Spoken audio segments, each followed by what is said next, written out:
through enough fire, I've heard all your lies.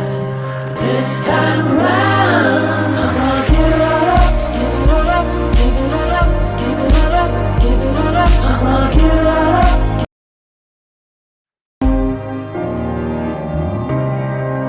Win or lose, it should be worth the fight. Heaven or hell, oh, you better not fuck up. Been through enough fire, I've heard all your lies. But this time around, I'm gonna give it all up, give it all up, give it all up, give it all up, give it all up. I'm gonna give it all up. Oh, I was so busy partying, folks, playing that advert over and over again and completely forgetting that I'm supposed to be live. Anyway, salutations on this wonderful spring, I would say, Thursday evening. We've had the weather. Well, if I could show you outside, you'll see that my shed door, so strong the wind blew the door off. But nevertheless, positive affirmations. Hello to everybody. How you all doing? It's Thursday, close to the weekend. Not like we can go out and do anything, but welcome to Standing in My Truth. It's all about you show. Jump in, jump in, jump in. Please do. This is going to be, I've got a really lovely, lovely guy that I just recently met, and he's just brilliant. He's changed my outlooks on a lot of things while I've been listening to him. And it'd be just really lovely to share what I've learned from John Stacey. Now, mental health is for it's everybody. You know, it doesn't matter. It doesn't exclude, you know, a woman is more than a man. It doesn't exclude that a child can't suffer with mental health. And it certainly doesn't exclude that men doesn't have mental health, or the youth. We've seen suicide rates go up in men, especially. I think the statistics are like 73% in terms of women. And in terms of young adults, in men, it is horrendous figures of 87%. But it's not, we're not here to talk about doom and gloom and make it all that bad. We want to speak to men and let them know it is okay to talk about mental health awareness. Without further ado, I'm going to jump right in. John Stacey, and let him introduce himself to you. And here, can I find him? Here we go. Hello. Hi, John. How are you? Yeah, I'm very good. How are you? I'm not too bad. We've had a little bit of sound checks. I'm just hoping that everything's not glitchy and everything's okay. But Yeah, we seem fingers to be crossed. fine. We seem to be fine. Anyone out there in the chat room, if you can let us know if the sound is okay, you can hear us. That'd be really, really appreciated. And also let us know if we're not too glitchy. Then we can do something about it. To everyone that's joining us today, feel free to join in whatever John's got to say. Any questions, by all means, ask. If there's anything that John can impart, this will be the day to do so, and the time. There's no speciality. Just go ahead with it.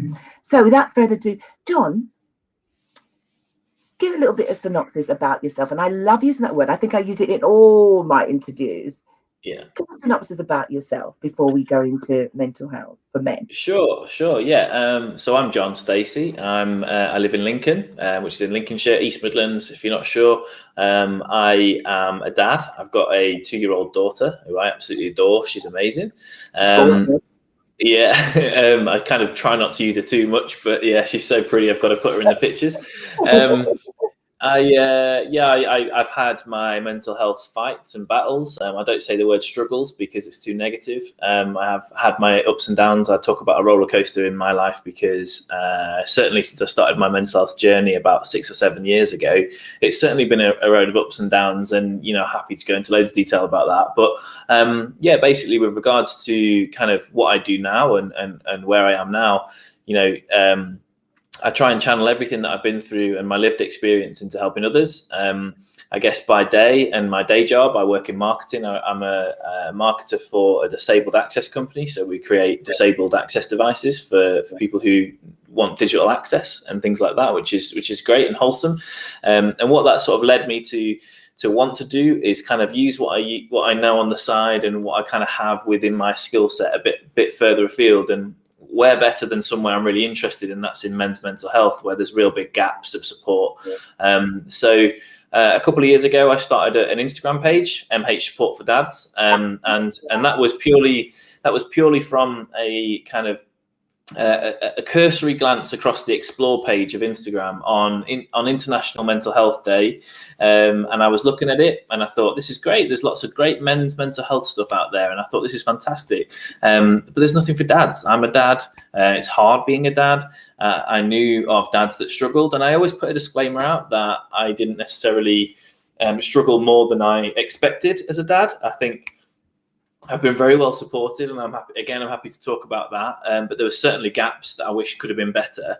But what I found, and what I've found since becoming a dad, is that there are a lot of dads that go through the ringer a little bit when they become a dad. It's a big change, and what there is a real lack of support for dads, and a real lack of equality in mental health support for fathers and partners, because of an archaic kind of process that give it too much towards the mother of the baby, which in all fairness, we never want to take anything away from. They are the most important physical being in the whole realm of giving birth to a baby. Of course they are. International Women's Day week, so be careful. Exactly. We can't take away anything from the women, because they need that support. And in fact, that needs to be better anyway. But all we really want is a bit of equality on that, because I think, and again, happy to go into more detail when I finish off the synopsis, but it's really crucial that you have a family unit, and it's really crucial that everyone's together, and I'm happy to explain why.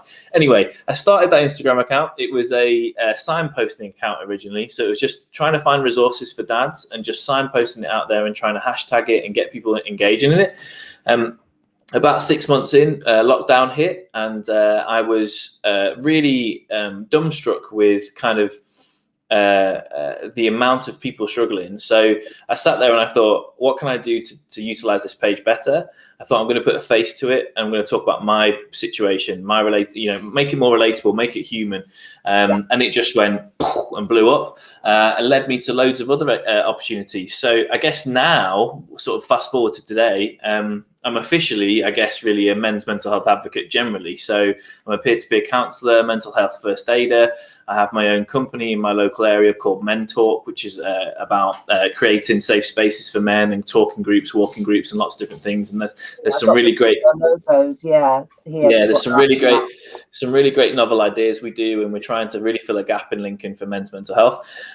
But yeah, I guess I still have this channel. I'm still wanting to do a lot of work for dads. I'm still involved in the policy change processes. I'm doing a talk next month for Public Health England. I've been asked to submit articles on fatherhood, submit kind of guidance and lived experience, and just try and use my channel for good, really, with regards to making change, rather than just give the support out there. And what we've seen is some really great resources pop up, and really great people sort of take the stand. And I've connected with those people, and we're all working together to make change for men and for dads. And ultimately, that supports everybody, by sort of the value of creating safer and happier dads. So yeah, that's me. That's beautiful. So what made you, let's go with your journey. You've already said you're a dad, etc., etc. Was it when you became a dad that you felt the mental anguish? Take me from the beginning.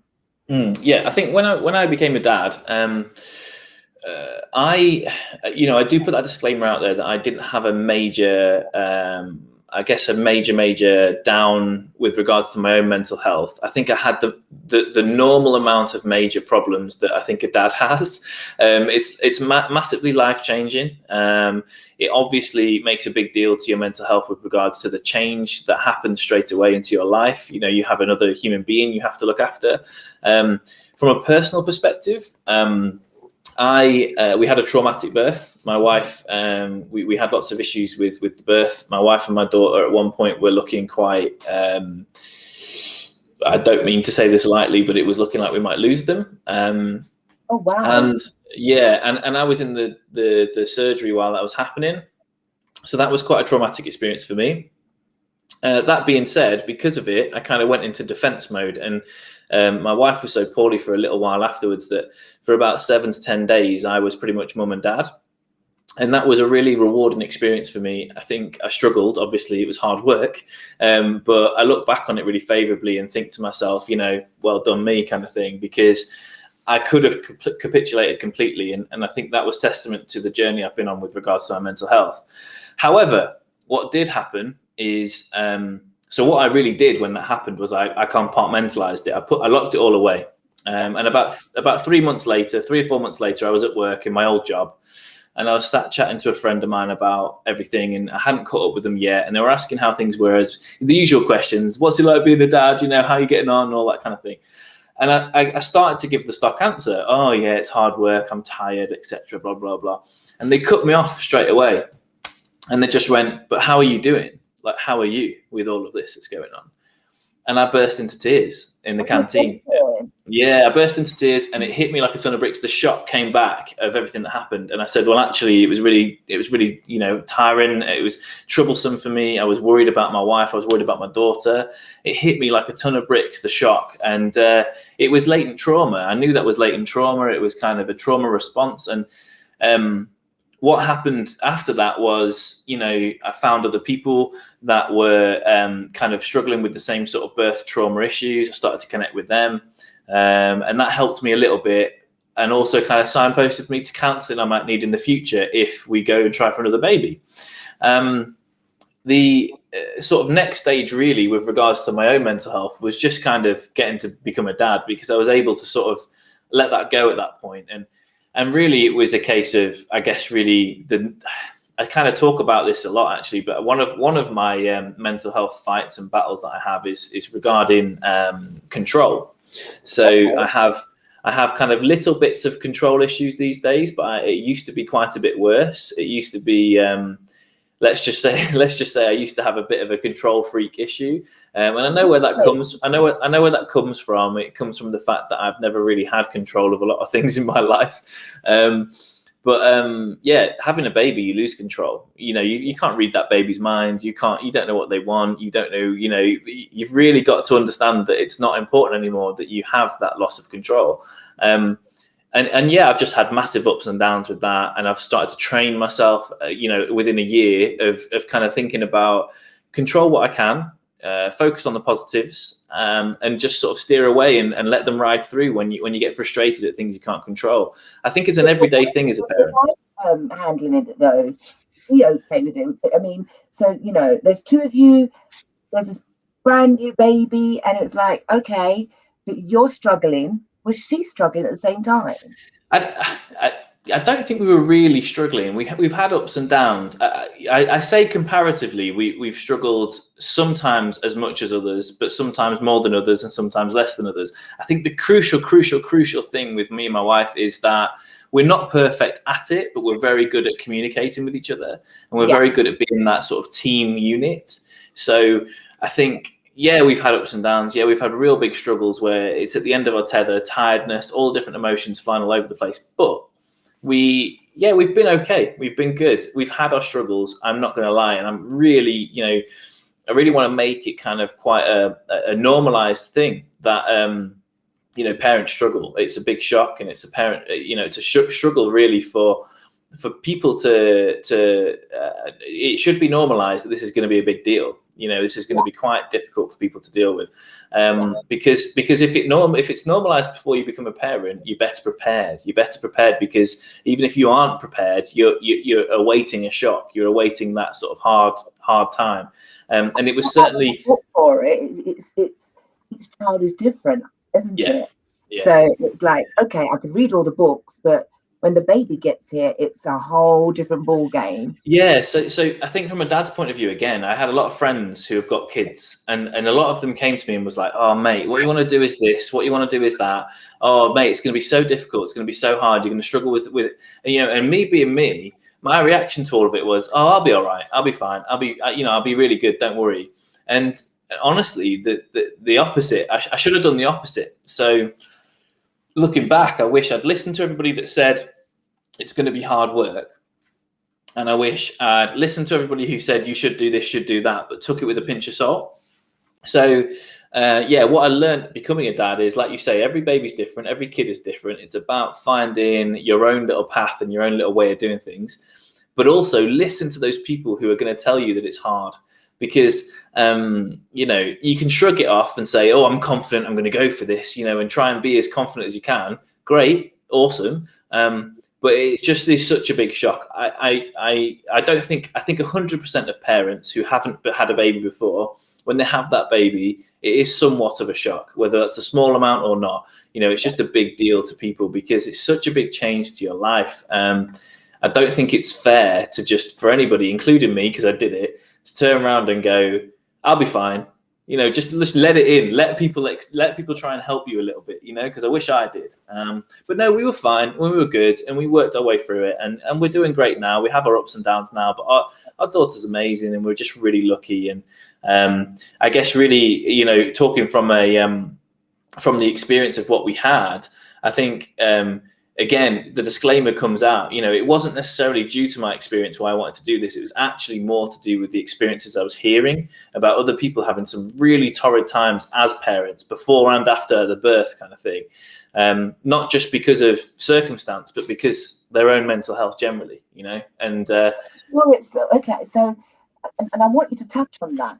So, tell us your experience when that whole, you know, the anxiety kicked in and the depression kicked in, and how you dealt with it, and then the comparison to other stories that you were hearing.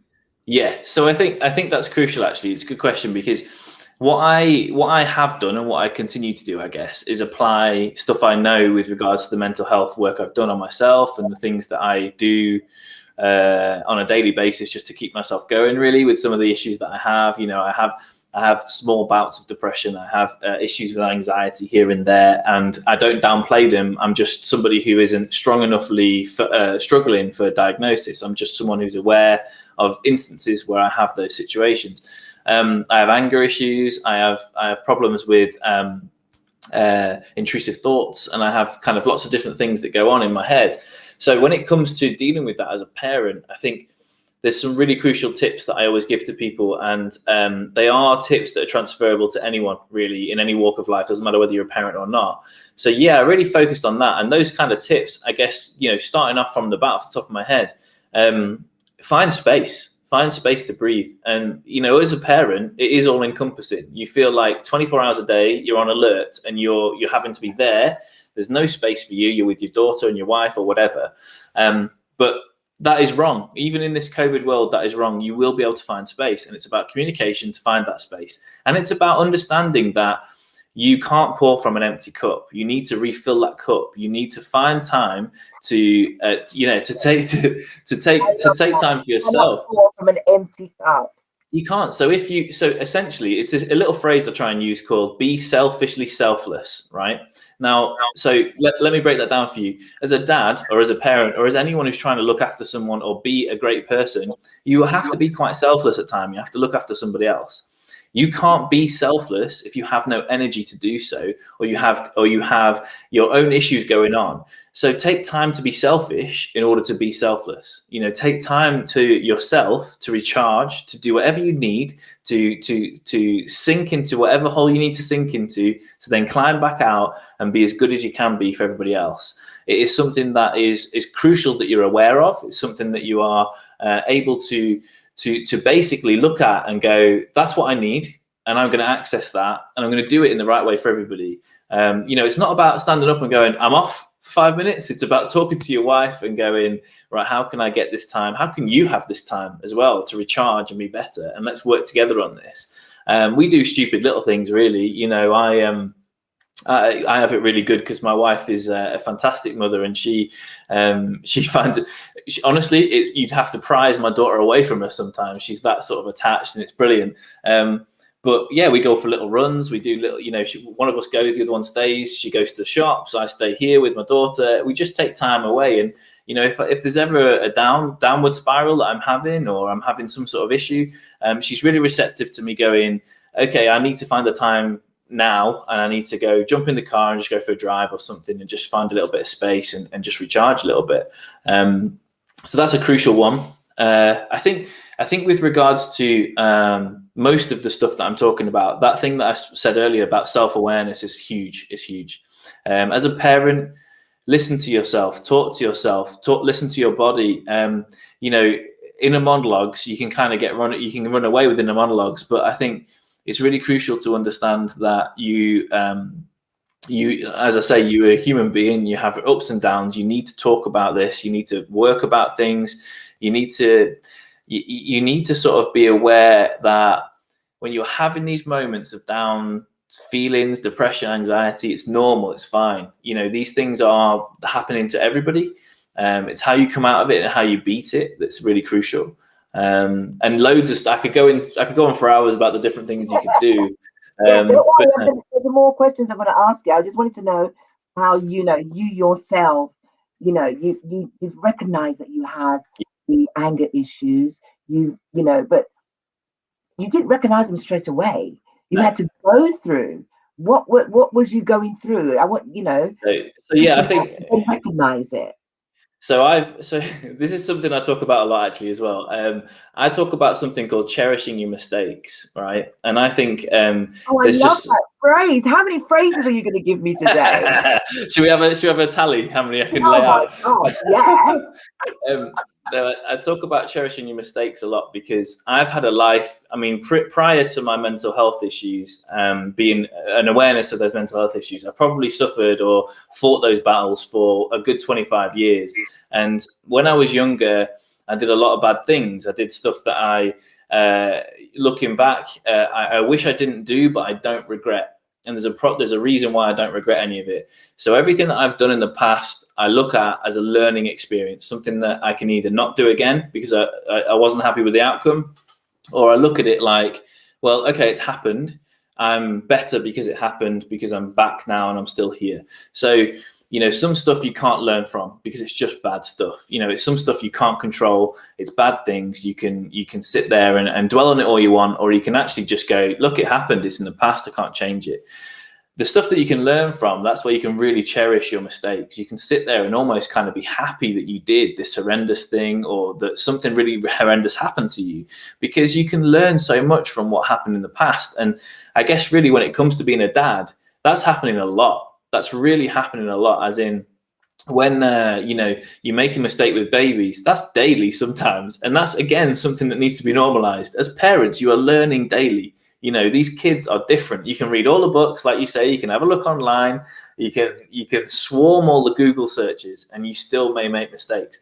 But I guess because I had that in my mindset that, look, we make a mistake. Yes, it's frustrating. Let the anger pass. And then look back and reflect and go, right, we know how to do this next time because we've messed it up the first time.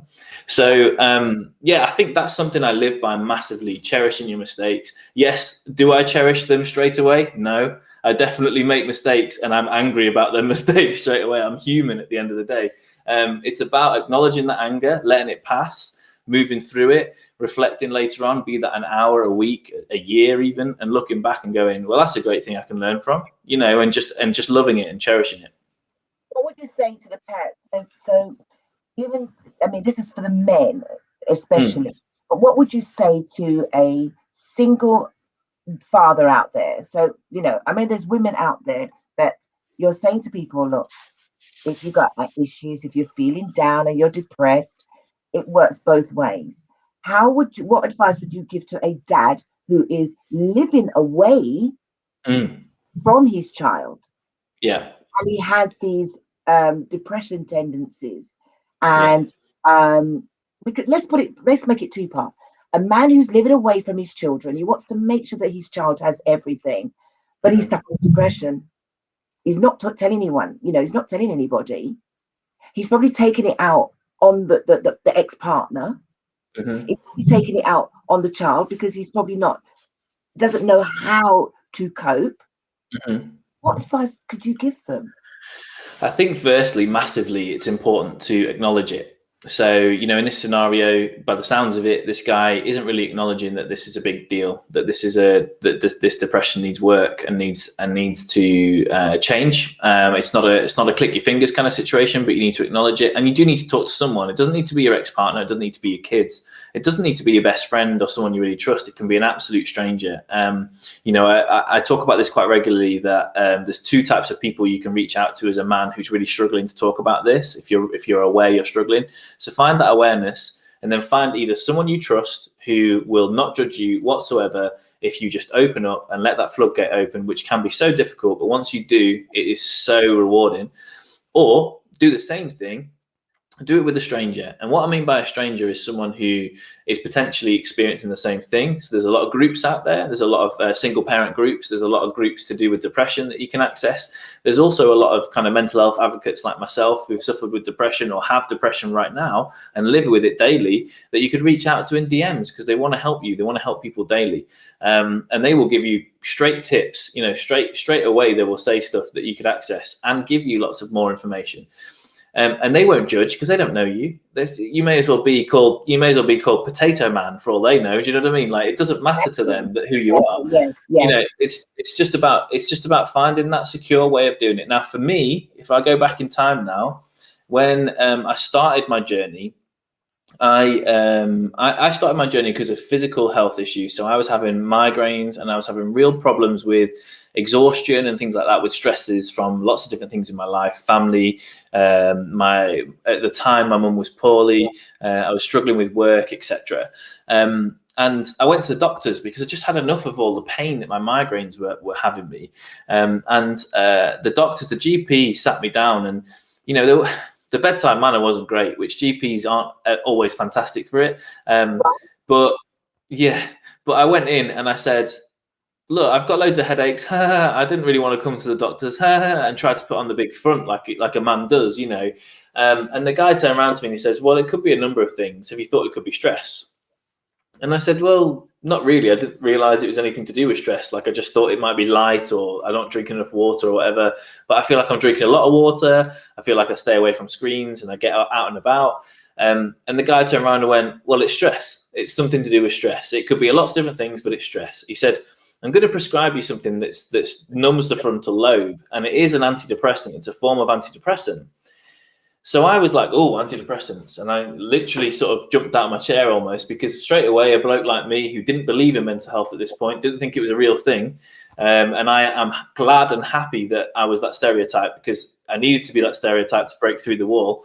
I was like, I don't want antidepressants. I'm not depressed. I don't want to take these happy pills because I'm not some depressed weirdo, I took the antidepressants. That's the stigma though, isn't it? Yeah. I was the stigma. I was living the stigma.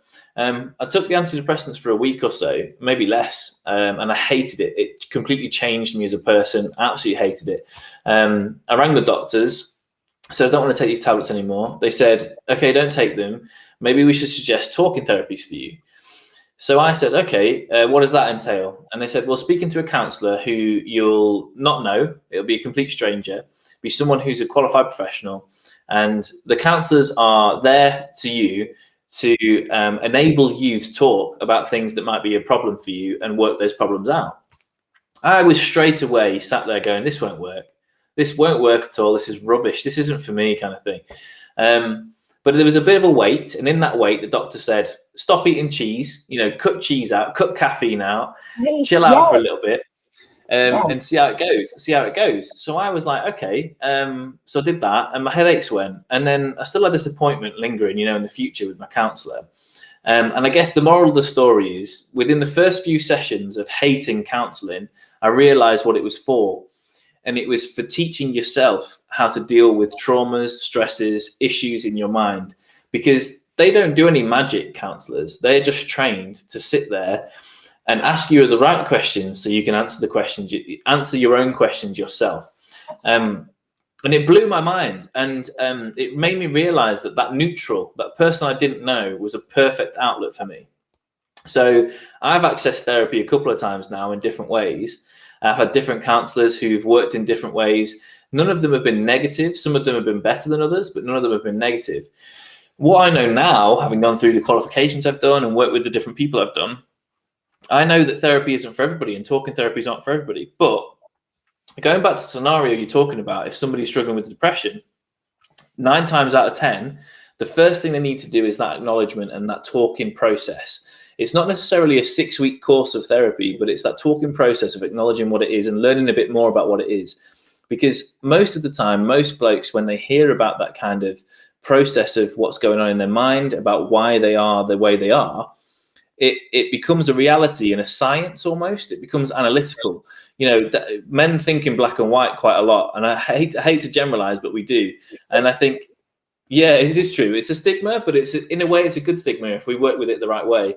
And basically, if you hold some analytical proof to someone that this is why you're feeling the way you're feeling, a man's going to turn around and go, okay, I'm listening. Do you know what I mean? And before you know it, that's when the healing begins, and they find different ways of healing. So yeah, going back to that single parent scenario, that kind of first steps would be great. The next steps, as hard as it may be, I think there is a conversation that needs to be had with your ex-partner.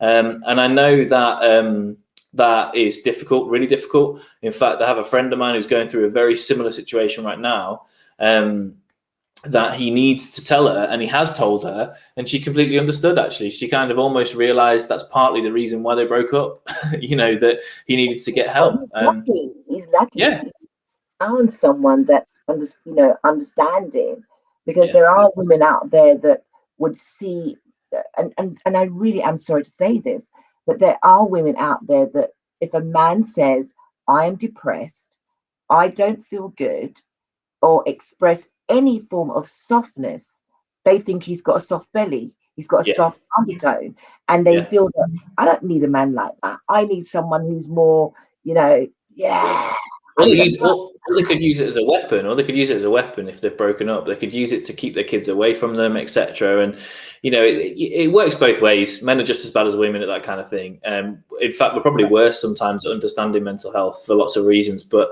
no, you're right. The stigma, unfortunately, around men is that some women don't understand that someone who's open about their mental health can be just as strong emotionally as anybody else. In fact, I'd go as far as saying, and I'm a very strong advocate of this, someone who's vulnerable is much stronger than someone who isn't vulnerable, who doesn't show emotion at all. So this sort of this undercarriage of the hard belly, the hard person, it's a fallacy. It's a lie. That person is weak. That archetypal man is a very weak person. If you're vulnerable, there's huge strength in vulnerability. If you're able to admit your vulnerabilities and you're able to turn around to someone and say, I am vulnerable, I need help, there is huge strength in that. Can you not understand just that sentence itself? Like, I need help, as a man, that is such a strong sentence to say, because what you're basically saying is, I want to become better and I want someone to help me to become better. There's nothing weak about that. That's actually accessing what you need. That's a strength. Do you know what I mean? So yeah, I feel that. I don't know about you. I've also found that there are a lot of young men out there as well with children, in a relationship, and they're not coping, terribly not coping, but rather than reach out and and this is a black, and it's not just a white issue, it's a black issue too. They don't want to speak. A culture that we've grown up in, that you need to be a man. Yeah. You do not speak and say there's something wrong with me. It does not happen. It is wrong. I found that in lockdown that men are kind of thawing out and actually peering out that little window and saying, I hurt. Yeah. But I don't think it's enough. No. I still think that they think it's a taboo. And this is a whole, it's not just one color, it's all of them.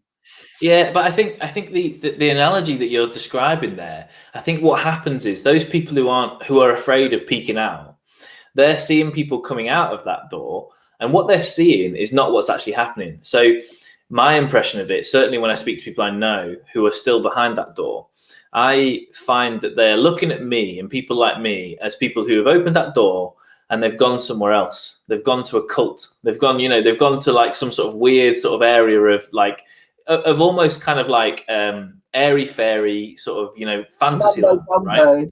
Yeah. No, yeah, exactly. And do you know what's actually happening? So you'll know this from when you jumped in the clubhouse with the guys that I was talking with and I talk with regularly. What's actually happening? Yeah, what's actually happening with those guys is we're peeking out, we end up outside, then we turn around and we're banging on the door to let everybody out. And we're fighting for those doors to get out. Yeah. And I think that's really important. And that's why I'm doing the work I'm doing, because there are going to be a lot of people who won't have circumstances, who will not be able to fight against the cultural issues, will not be able to fight against society, and will not find the strength. So it's about enabling that strength. I didn't need someone. I needed myself to recognize. I needed that switch in my head to recognize, and I did that. I don't credit anyone except myself with my journey, and that's, you know, yeah. Thanks for the claps, but I'm not saying that. You know, in an arrogant way. I'm saying it in a way that I'm really proud. I'm really proud of that, because there are so many people I've come across, and it hurts me to see that they need somebody to pull them through this, because you know, unfortunately, as you said at the start before you brought me in, there are some really staggering stats that people are really struggling at the moment. And, you know, for a lot of people, they don't really understand that there is help out there. If they need a drag, they can be dragged, but it's kind of one of those situations where there is an element of, you do need to make people choose their path and make them make that decision. So, yeah, I'm really passionate. You just said, like COVID, especially, mental health doesn't care if you're a male, female, young, black or white. It's just there. And, you know, and I agree with Mummy T, because at the end of the day, I think that lockdown has literally exposed everybody. Yeah. So before lockdown, and I can only I'm going to bring myself into the picture, because it's not about me, but just so that I can identify as a female, and I've seen it from the male perspective as well, where before COVID, if you stood up and spoke about feeling anxious, there are men that are in work. So I used to be in the construction industry before, and what I did see, or going into the construction industry to talk about mental health or prostate cancer, we used to run all these little seminars.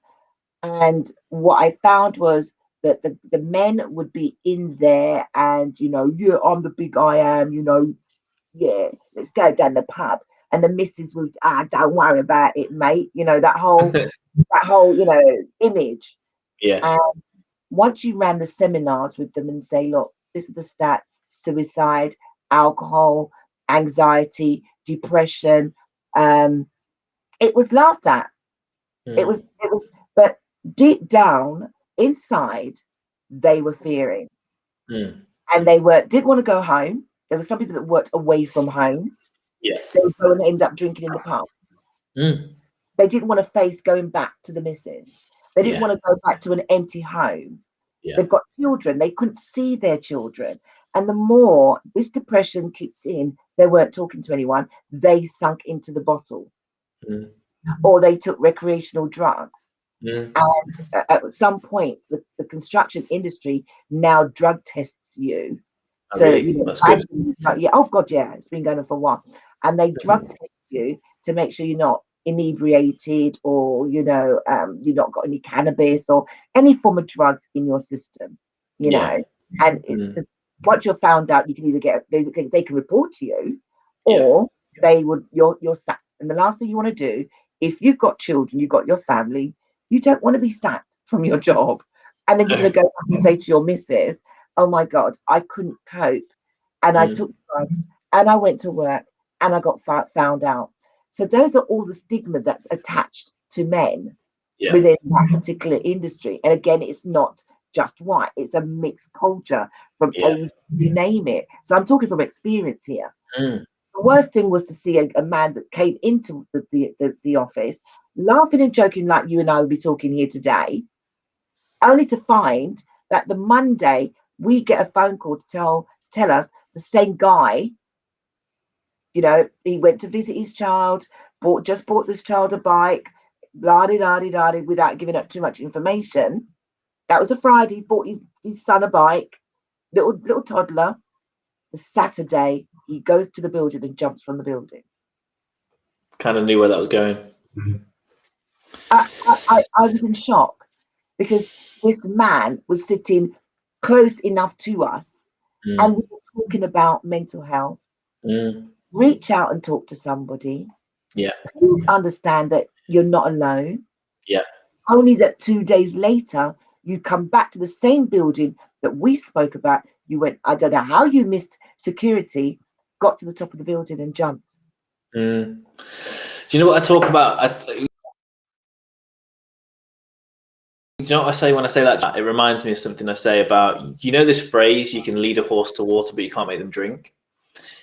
You know, that sort of phrase like that, you know, Yeah. I feel like there's something in between that. So you can lead a horse to water, but what I like to think that I'm doing, and other people who do the things that I'm doing, is what we're doing is we're getting a bucket and we're filling up that water and we're bringing it to their mouth. You know, like we've led them there.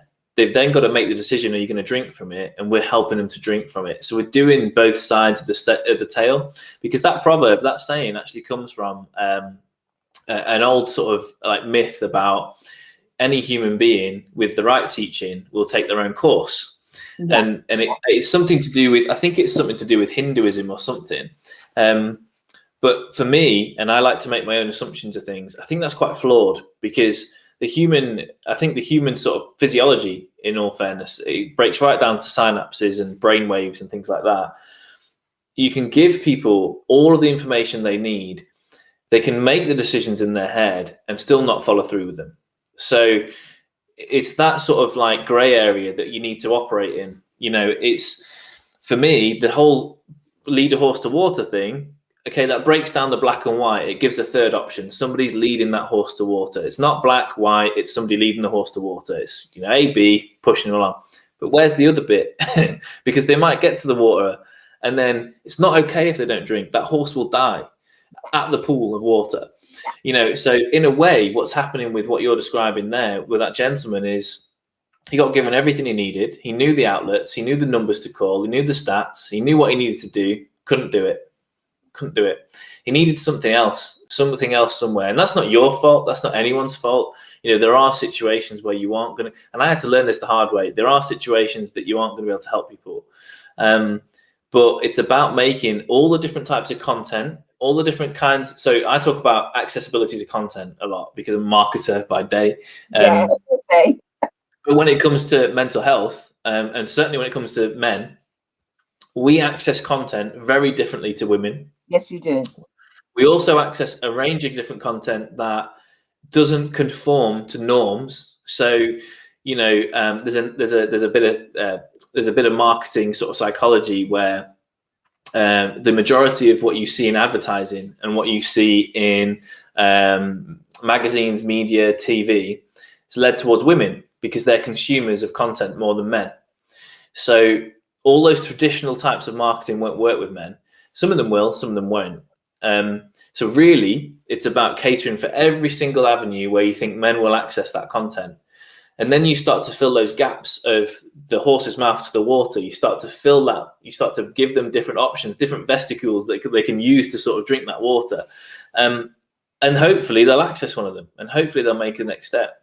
But you see, you just said something there which is quite interesting. You said that, you know, it's kind of geared towards women and it's marketing.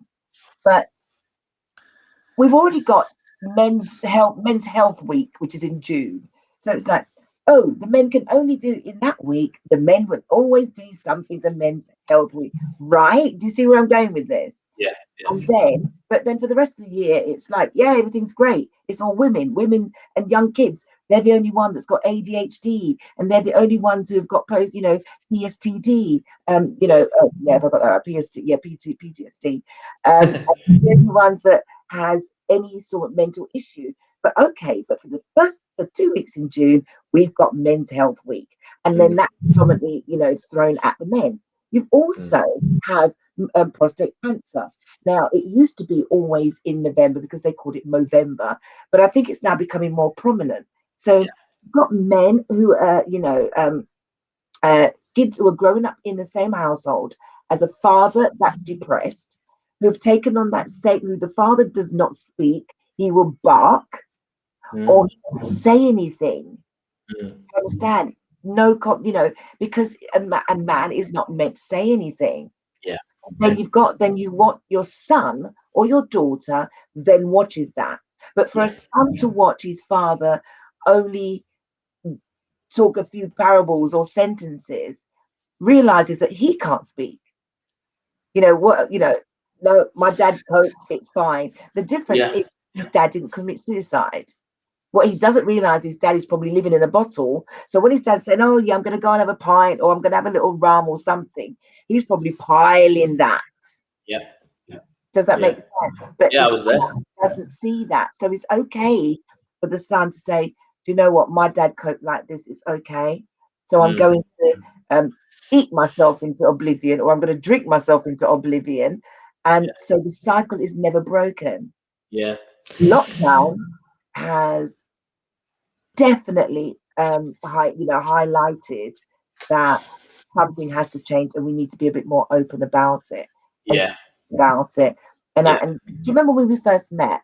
I said to you, I hate the fact that people are glorifying mental health.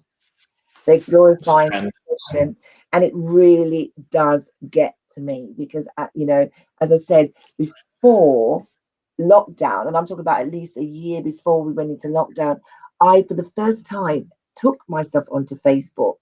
And even though I knew that I have friends and people look at me a certain way, they're expecting me to be a certain way.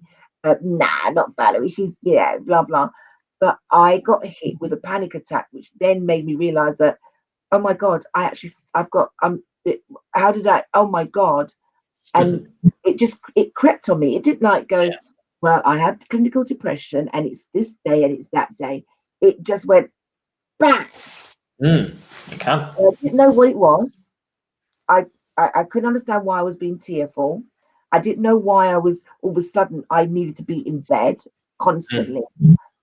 And then I realized that it was a slow creeper of anxiety. That's all it was. Yeah. And for me, when I did come out and say, look, and the thing is, what people don't realize as well, when you have some form of depression, especially for women, it manifests in the gut. Yeah. Gut health. Yeah. Gut. And so a lot of women are going, oh, I've got muffin top belly. That's stress belly, darling. It's not even food. It's actually stress belly, and it was coming from a long time. So it was someone who took a photo of me, and I was so annoyed because I knew that there was something wrong, but I didn't want to admit it. Yeah. And he posted it. I was so mad.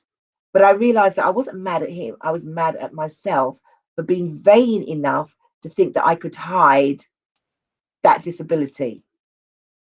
And I'm going to call it a disability. So I then took that same photo. Hopefully I haven't lost you. I took that same photo and I decided to come out in the open and say that I had, anxiety and panic attacks, and as far as I was concerned, by me, I don't know if you lost when you heard what I'm saying, by me seeing that photo and turning around, that's okay, Mummy T. Thank you for tuning in. Universal blessings. Someone's saying that she's got to go, but it's great conversation. But by me recognizing, I thought, you know what, male or female, I'm going to take that limelight on my page. There you are. I can see you.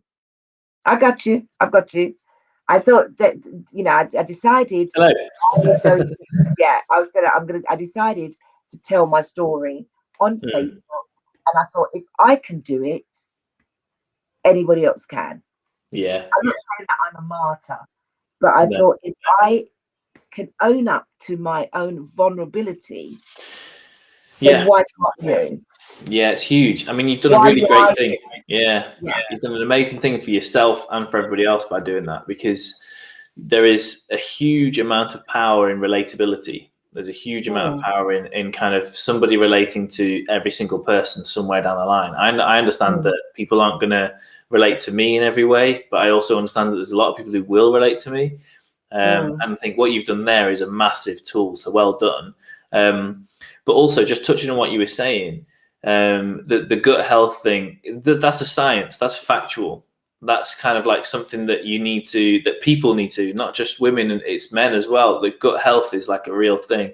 It can seem a bit mystical at times. You know, we're not taught enough in school. And I guess that takes me to another point I wanted to make earlier when you were talking about, you know, the dad at home who can't speak. So we're a product of our environments, aren't we? We're a product of the people we're around. And there's a stat out there that says that you're the average of the 5 people that you spend the most time with. So honestly speaking, and this isn't easy if you're a kid, or it isn't easy if you're a dad, don't get me wrong, but you should just try and change that environment. And that's not necessarily cutting people out of your life and replacing them with somebody else who's more positive. It's about changing the physical environment you're in. So this is where it can be brought home to dads, and it can be brought home to kids, that if you're a kid, a teenage lad, for example, teenage boy, your dad is very closed off and disconnected and just talks in one syllables and, you know, seems really down all the time, etc., tired or whatever. There is a lot of conversations you can have with your dad to try and change that. There's a lot of things you can do to try and change that. And you're not alone in that. That's the big thing to know.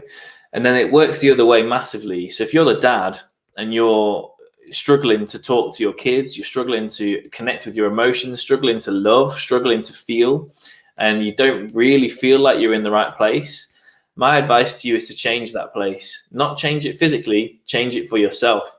So all you really need to do, in all fairness, is realize the impact you're having on somebody else. So if you realize that impact, that will enforce the change. It certainly did for me. I kind of, sorry? Fabulous advice. Yeah, it did for me. I mean, looking back to the start of my journey, and you know, I always say, oh, it was physical problems. Honestly, it was physical problems that were causing me problems with my life. You know, like I wasn't connected to anybody really. I put on a facade of being an emotional person, but really it was fake emotions. It was going through the motions of being the larger than life drama queen person in the center of the room kind of emotions. It wasn't. It wasn't real. It wasn't connection. And I certainly felt like I was going through the motions with family. I certainly felt like I was just ticking boxes with friends. And with regards to my girlfriend at the time, who's now my wife, you know, I certainly felt like I didn't want to put her through the pain of dealing with me like this. You know, like migraines or no migraines, I wasn't very good to be around at that point, you know. So eventually through the counseling, I realized the impact I was having on people. And it caused massive ups and massive downs, because the more you learn, the more you unlock doors. And I talk about this as well. And I guess this is going a bit deeper with regards to the journey you can go on. But it's worth noting that you can't just click your fingers and everything be right. Yeah. So if we're using that scenario of that dad who's opening up for the first time or trying to connect with their kids, there is something that you need to know, that the start of that journey is a massive key point, but there's going to be massive ups and downs during that journey, because as you start to connect to people, you'll start to learn a lot more about yourself. And the first thing you'll feel is blame and shame and pain. You know, you'll start to feel that you're worthless. What have you been doing for so long? Yeah. You'll start to blame yourself for negatives that you see in other people, because they're a product of being around you. And then you'll start to feel the pain of the fact that you don't want these people to feel like this. But honestly, those 3 things, that blame, shame, and pain, I said this earlier, you can turn them into huge positives. Like you can look at that and go, all right, so I've done this to people. I feel that blame and I live with that blame. But how can I make this better? How can I eradicate that blame by then finding some great positives that I can go, I did great there. And the way I pictured it in my head, I'm not a great journaler. I try not to bring myself down with it. The journal. Yeah, I'm a bit scared of the journal. I got told off for it the other day. I don't know if you were in that room in Clubhouse, but one of the guys told me off for it. But no, like I don't write. I journal in a different way. I talk in a different way when I journal. But no, what I did at the time, I remember quite vividly at the time. I made a point of kind of reflecting on impacts I'd had. And it was almost like keeping a little bit of a mental tally. So if I'd like hurt someone a couple of times, I would make sure that I did something great to outweigh that hurt. So like almost kind of like a tally. To address the balance, to redress the balance. Yeah. And balance is huge. Balance is huge. Because something I've learned over the years, if you think that everything's rosy for a reason, it's rosy because of pain at some point. Balance is everything. You know, you can't feel the good without the bad, yin and yang, all those different things. I could talk for hours about this. I have really spiritual thoughts on this. You know, you can't have good without evil. You can't have bad. You can't have the great feelings, the happiness that you have in life without the sadness. You have to learn to embrace it. You have to learn to sit with that sadness, and you have to learn to almost let that out, feel that pain, and look back and enjoy that pain coming out, because actually it's blossoming into something else, you know. So yeah, it's a whole new journey. Yeah. So here you are. You've over a period of time, you've manifested. You've gone through the change. Sounds like you've got menopause. So it's like this right where I got so comfortable just hearing everything you got said. I thought, oh Jesus, I've got to get back on track. You know, you've manifested that. When was it that you started to reach out for yourself and say, I know you said it was lockdown, but you found that you were definitely an advocate and you had something to tell. You had something to offer. Yeah, so I think I connected with a dad's group, a man's group. I connected with different people at different times. I was part of a mental health connection group really early into lockdown. Started to learn a lot from people who'd been through some really, really big things. I started to be part of different communities. I was invited to be part of a big change in the father's mental health world. I was invited to write articles for different men's masculinity magazines and things. So basically, as all of the work progressed and people realized that I have knowledge and I have experience that I can talk on, I also started to connect with these people and started to really relate to the journeys they were going on as advocates. And I guess really, I had a rude awakening in a positive way, because there was probably a moment, I can't pinpoint the exact time, but probably about maybe a year ago, when somebody I was working with turned around to me and just said, you're the center of all of this. You're the beacon of this. Like, what you're doing is a massive, massive good. And people are revolving around you and doing work around you that's similar to what you're doing because they know it's good as well. Like, I think at the point I was actually moaning about charlatans. So talking about trending, mental health trending a bit, and people being pathetic and trying to earn money from helping people. Yeah. And I was within the moaning about it to this person. I turned around and I said, all I want to do is help one person. And if I've helped one person, that's great. The old saying that everybody says, and he turned around to me and went, oh, piss off. Like, you've helped loads of people. Do you know what I mean? Like, you've helped tons of people. What you're doing is great. And I was like, oh, don't be silly. I don't know about that. I can't quantify that, blah, blah, blah, blah. And I was like, at the same time as downplaying it, he was just blown away that I didn't realize like what I was doing. And all I thought I was doing was having interesting chats with people, connecting with different people, spreading sort of nice messages, spreading informative stuff about some really negative stuff about childbirth, pregnancy, being a dad, etc., and just relatable content and just being me. I thought I was just doing that. But the truth is I was doing all of that and it was working and hitting home with people. And I hadn't realized it because in a way I'd become too humble and I'd become a bit too unaware of the sort of impact I was having. Right? Pardon? That's a good thing though. It is. You're not, that means you're not losing the message. You're actually passionate about what you're doing. So that was my argument. But they made a very good point, this person. They said it can't get any better unless you understand and acknowledge what you're doing and actually understand the power that you have and understand that kind of that it's almost like the Spider-Man thing. The power you have comes with great responsibility, in a sense of, let's not burden myself, because I certainly try hard not to burden myself with the responsibility. But at the same time, I need to make a conscious effort of making decent choices, decent outlets, not burning myself out, can't pour from an empty cup. And also at the same time, working towards what an actual goal, rather than just going, I'm just going to put myself out there and help everyone. Do you know, like, and at that point, that's when I made the choice to start the company local here and start to help people more locally, where I could see real change happening. And the rest is history, really. And now I feel like I'm really in a decent place of where I can see the change I'm making. I feel like right now I'm on the cusp of kind of really sort of condensing, but making sure that what I'm doing is condensed in a way where it makes really big impact. So I'm really happy at the moment what I'm doing. So if anybody wanted to reach out to you, Yes. where would they find you? So obviously the Instagram MH Support for Dads is always open. It's a DMs open kind of zone. I'm going to put info on my website so they can get you anyway. Amazing. And that is somewhere they can find me anyway with regards to dad's work, but also just messaging in general. They can find me on all platforms really in some way, shape or form. It's a little bit tricky to find me on Facebook because I'm on as Stacey John. There's a long story behind that. Yeah, I was trying to find you and I was like, where is the skeezer? There's a long story behind that. Yeah, there's a long story behind that. I got rid of Facebook a long time ago. I deleted my Facebook kind of 10 years ago. Just got sick of it. Just got really sick of it. And when I got the job I got now, I had to get a Facebook in order to do the work.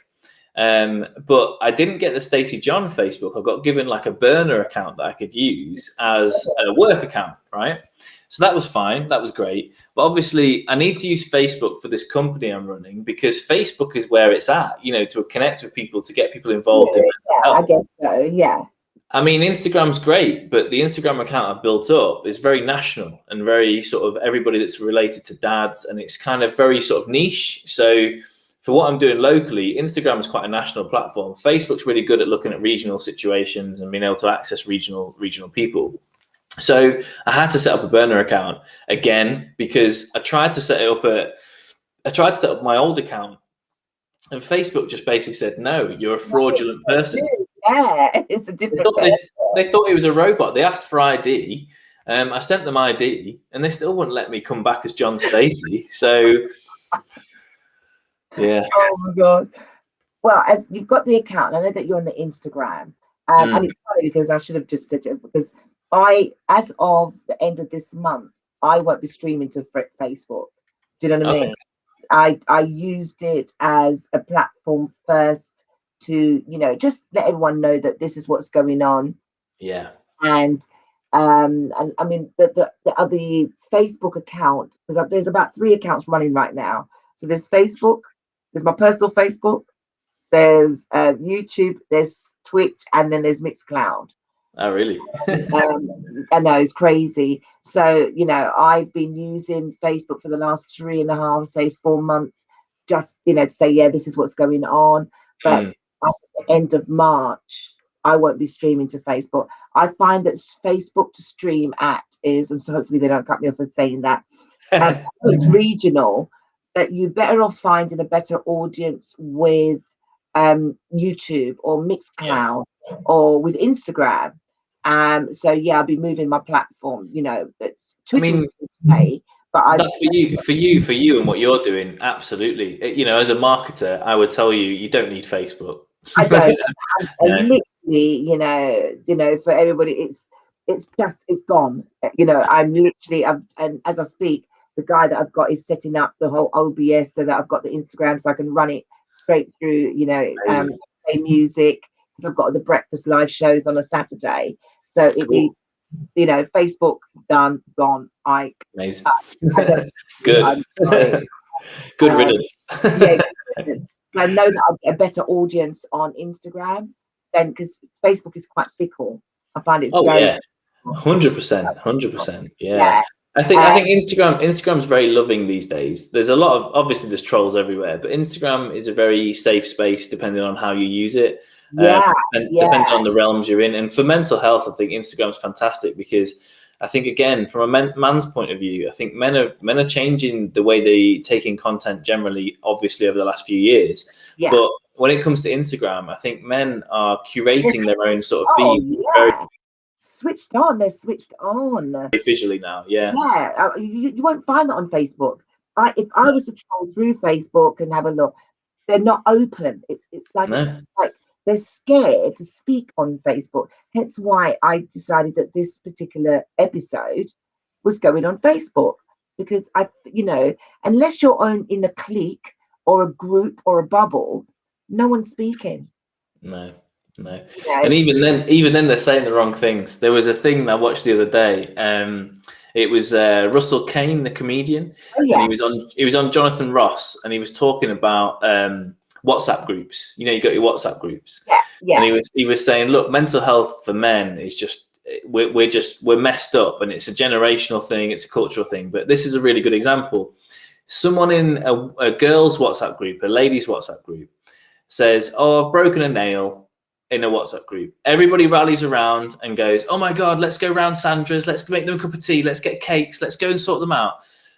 A bloke in a WhatsApp group says, "I've broken my leg," or "I'm depressed," something really serious, and all lads are going, "Wee, whatever, you wussy, wee, let's go for a beer, whatever."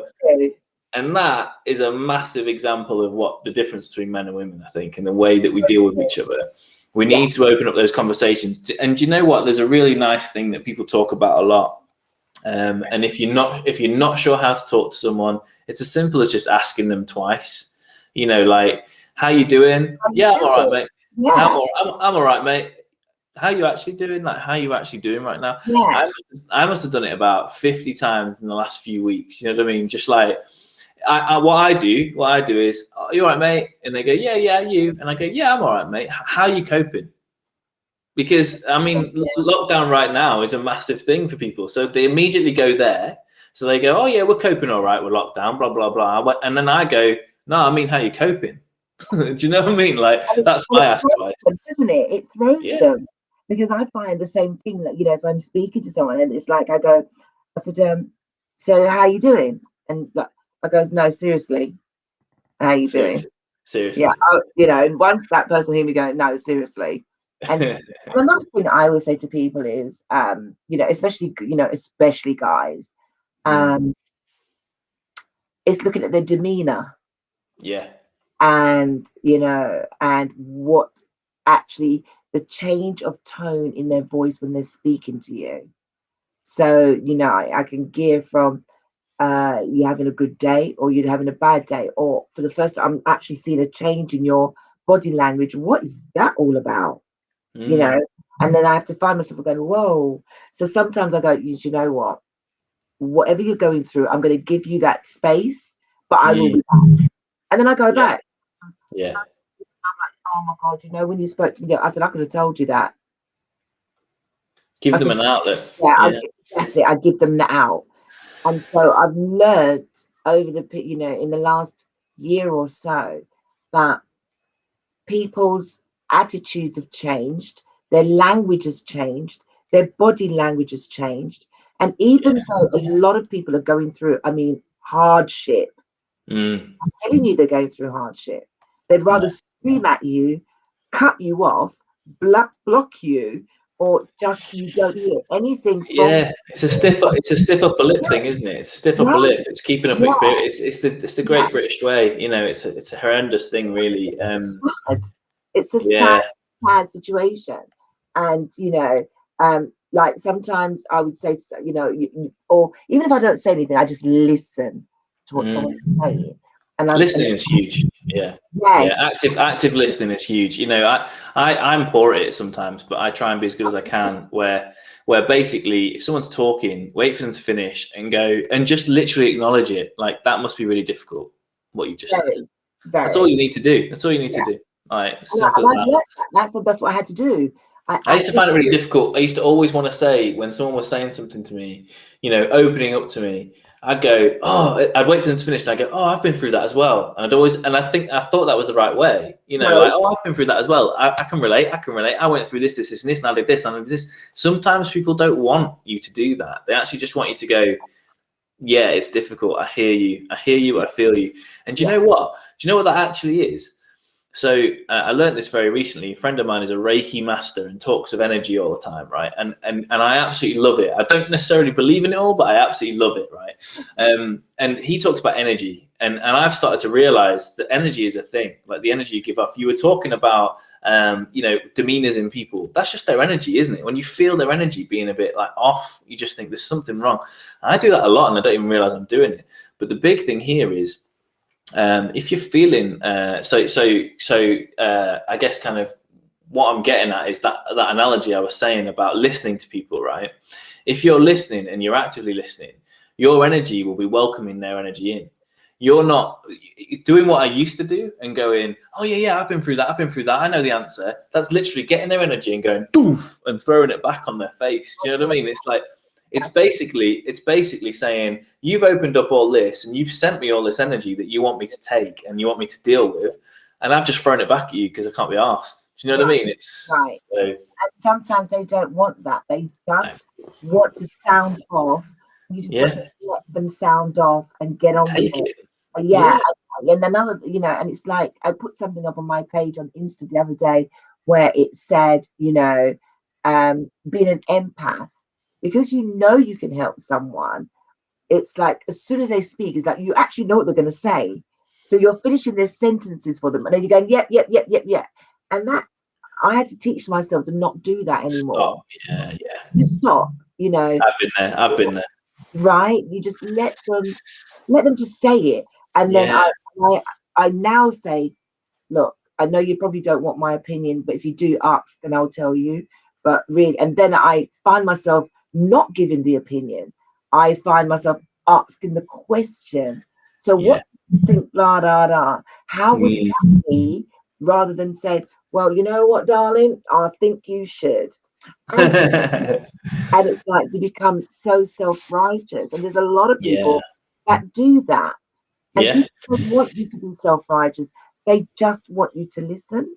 Yeah, there's a big thing there with anxiety. So anybody listening to this or watching this back, if you're ever worried about the range of different anxieties that people can have, often if someone is talking to you about something they're worried about, or even if it's just a really small thing that they might be concerned about that might be happening tomorrow, I'm terrible at this at times, but the best thing to do with that is exactly what we've just said. That person finishes their sentence, you go, okay, I can't imagine how that feels. It's obviously worrying you. I can feel your worry. Is there anything I can do to make it better? Not try and make it better. No matter how much you love them, don't try and make it better. They are only telling you about it because they feel worried about it and they want to let it off the chest. They're not telling you to make it better. You can't make it better. You can try, you can do whatever they need, but you ultimately probably won't make it better. But what you will make them is feel better about it if you can let them sound off for you. And it's so difficult to do sometimes, but it's such a crucial thing to do for anxiety. If anybody comes across anyone with anxiety, do not try and correct them. Do not try and make their lives better. Just listen, and that will make their life better. And that's very true, because as an anxiety sufferer, I found that when I got very anxious, I'd have to walk around my house by myself and talk to myself. No, I have to. That's Remember, there's different coping mechanisms of mine. It's the reason I'm laughing, because it's one of mine. Whenever I worry about things, I play it out, and I have to. And I have to and if I don't do that, I could be in bed for days.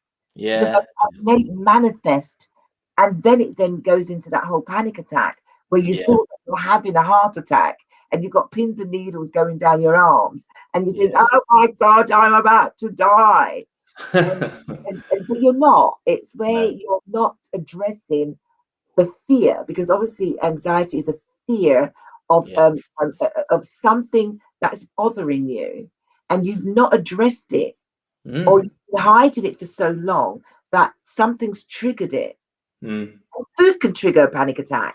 Food can trigger panic attack, and also, and so there are booklets that you can actually read on how food you can eat to not trigger a panic attack. Everybody's DNA and body is made up obviously differently, but going back to Sorry. No, I was just going to say there's a real big thing that I find, not all anxieties, but most anxieties or a panic attack or anxiety attack can sort of be helped by, and it's understanding what it is. So, and like you said, an anxiety is a worry about something that is either irrational or hasn't happened yet. Normally, not all the time, but normally it's something that's in the future. You can see it, but you can't see it yet. Often your anxiety, so in the present day, is worried about what's in the future because of something that's happened in your past. And if you can understand that, first of all, great. First step, you're more understanding than you used to be. The next step of that is if you are feeling like that future thing is worrying you, take yourself back to that moment of when of whatever happened to make you worry about it. Live in that a little bit, and that might strengthen you because you think, well, I've done it before. Then the next thing after that, the third thing, is ground yourself in the present. You're in the present. You're not in the future. It's not happened yet. So don't worry about it. And the way that you don't worry about it is to ground yourself. There's that 5 things method. See 5 things, name them out loud. Listen to your senses, feel your senses, touch something, smell something, see something, hear something, breathe. There's lots of breathing techniques which are fantastic for panic attacks and anxiety attacks. Absolutely. Yeah. I love the whole sort of 4-4 thing, 4 in, 4 out. There you go. And it's funny as you're saying that, because you're saying meditation and breathe. Men don't want to do that. But what I have found, a lot of men now are actually looking at their health. Yeah. And they're working out, they're changing their food. They're either alkaline or they're vegan. More than women. More than women are these days. Yeah. And they are looking at their actual demeanor and saying that, not demeanor, their body, and saying this has got to change. Yeah. There's also something really crucial in meditation that I always like to tell people. So hopefully any men listening to this will understand what I'm saying. I used to feel the same as most men about meditation. It was all hocus pocus, like Buddhism kind of stuff, right? But what you need to realize is the science behind meditation. The science behind meditation actually tells you that every single human being meditates every day. They don't know they're doing it. It's a subconscious thing that we do every day. So you might find yourself doing this, staring into space, right? That's meditation. Your mind has wandered, right? That's meditation. And it's your body, your mind, your brain having a bit of downtime. It's like a computer. Your computer might freeze. And that's your computer just freezing and just chilling while it sorts itself out, right? Love that one as well. Yeah, hopefully not mine. But no, the thing I was getting at there is like basically what you need to then do to access actual meditation is make it a conscious process. And it's not easy for everybody. I find it really difficult. I'm trying to get into a habit of it actually. But traditional meditation is conscious meditation. It's breathing and acts. And basically what it is it's accessing parts of your brain that you don't normally access in everyday life. So it becomes a conscious feeling to acknowledge the subconscious, which is, it's weird. I was doing a guided meditation the other day and it was really interesting because it was like, feel what the end of your nose feels like as you breathe. So when do you ever do that in the daily basis? You sat there and you're breathing. What does your nose feel like as the air comes out your nose? Think about that for a moment. It was just little things like that. I was thinking, I would never do that in a subconscious moment in the middle of the day. Yeah. Feels weird, doesn't it?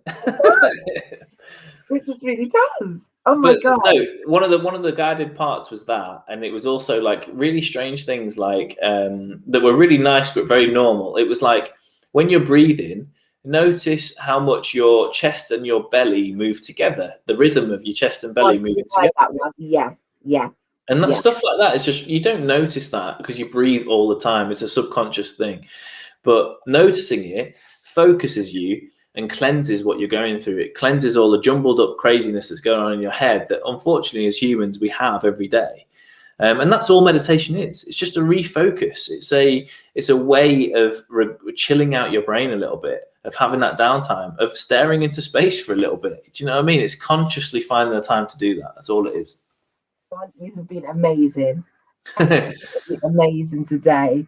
And I could sit here and we could talk about this all day. We could, but I need to go to bed, I think. I was Oh my days! It's supposed to be an hour. We've gone over. But I Sorry. just don't apologise. I love it. I love it. I love it, and thank you so much. It's just been it's been a relaxing, informative, and I'm hoping that anyone that the replay and watches us back, they totally get something out of this and understand that it's not, do not be afraid to talk. Yeah. Any parting words you want to say to anyone before we say goodbye? Just two things I always say, and that's just remembering, if anybody's still watching this, remembering I'm just a very normal man. I'm not a practitioner. I'm not a doctor. That's I right. I'm someone who's lived a lot of experiences, and I'm not perfect at everything. I just try my best to acknowledge things that work for me. Not everything works for me, but some things do. Some things work. If you can relate to that, amazing. The second thing I just want to leave everybody with is talk more, communicate more. And when I say talk more, connect with your words. Don't just say random things. Talk about your emotions and what's really going on. Because if you're talking to somebody else about what's going on, you'll actually start to realize what's actually going on in your head, because you often do just not realize what's going on in your head. So acknowledge what is happening and talk to people. Thank you. Thank you. Thank you. And Thanks for having me. Yeah, and I'll see you in Clubhouse as per normal. Yeah. And what we'll do is further down the line, when we do come out of lockdown, it'd be really good to have a good group session where we can have, sure.